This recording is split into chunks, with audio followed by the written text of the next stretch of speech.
عثمان media کے معزز دوستو، السلام علیکم ورحمۃ اللہ وبرکاتہ۔ امید ہے تمام احباب خیریت سے ہوں گے۔ اللہ تعالیٰ آپ سب کو اپنے حفظ و امان میں رکھے۔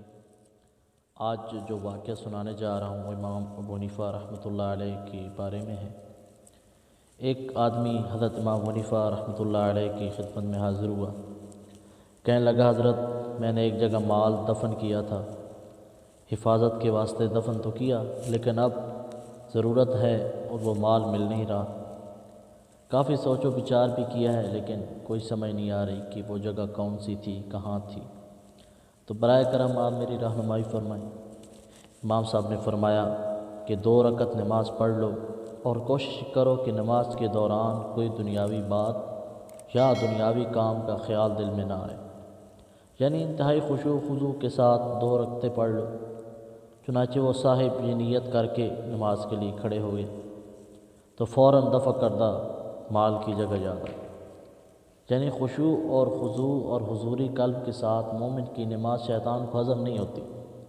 اس لیے امام صاحب نے یہ سوچا کہ جب یہ بندہ 2 رکعت انتہائی خشوع کے ساتھ حضور قلب و دماغ کے ساتھ پڑھے گا تو شیطان اس میں ضرور خلل ڈالے گا، اور ویسا ہی ہوا۔ شیطان نے فوراً خلل ڈال دیا۔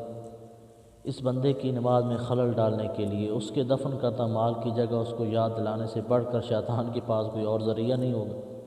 چنانچہ آپ نے دیکھا جیسے امام صاحب نے سوچا تھا ویسے ہی ہوئی۔ تو قربان جائے امام صاحب کی علم و دانش پر، جن کے استنباط نے شیطان جیسے لعین اور چالباز کو بھی مات دے، ان کو اپنی گرفت میں جکڑ لیا۔ سچ ہے، جادو وہ جو سر چڑھ کے بولے۔ ایک بزرگ کے بارے میں بات یاد آ رہی ہے کہ ایک صاحب اللہ کے بہت بڑے ولی تھے، ہمیشہ تہجد کی نماز پڑھا کرتے تھے۔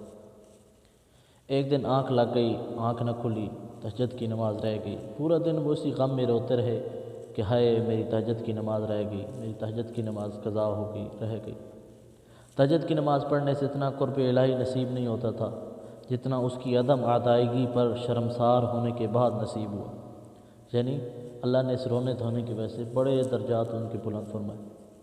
دوسرے دن عین تہجد کے وقت ایک صاحب نے آ کر کہا، بھائی جان اٹھو، تہجد کا وقت ہو گیا ہے۔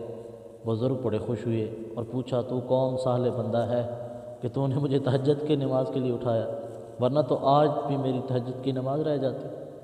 اٹھانے والے نے کہا کہ بھائی میں شیطان ہوں اور آج خصوصی طور پر آپ کو اٹھانے کے لیے آیا کہ کل جب تیری تہجد کی نماز رہ گئی تو تیرے رونے دھونے کی وجہ سے اللہ تجھ سے بڑے راضی ہوئی، اور میں یہ نہیں چاہتا تھا کہ آج بھی تیری تہجد کی نماز رہ جائے اور کل کی طرح آج بھی تجھے قرب الہی اور بلند درجات میں۔ تو پتہ چلا کہ اللہ کے ہاں خشوع و خضوع کے ساتھ اللہ کے دربار میں فوراً معافی مانگنا، اپنے گناہوں پر شرمسار ہونا اللہ کے ہاں بہت زیادہ اللہ کو پسند ہے۔ اس لیے سب سے پہلے تو ان چیزوں کی نیت کریں۔ آپ علیہ الصلوۃ والسلام دن میں صرف 5 نمازیں نہیں 9 نمازیں پڑھا کرتے، 5 نمازیں فرض ہو گئیں۔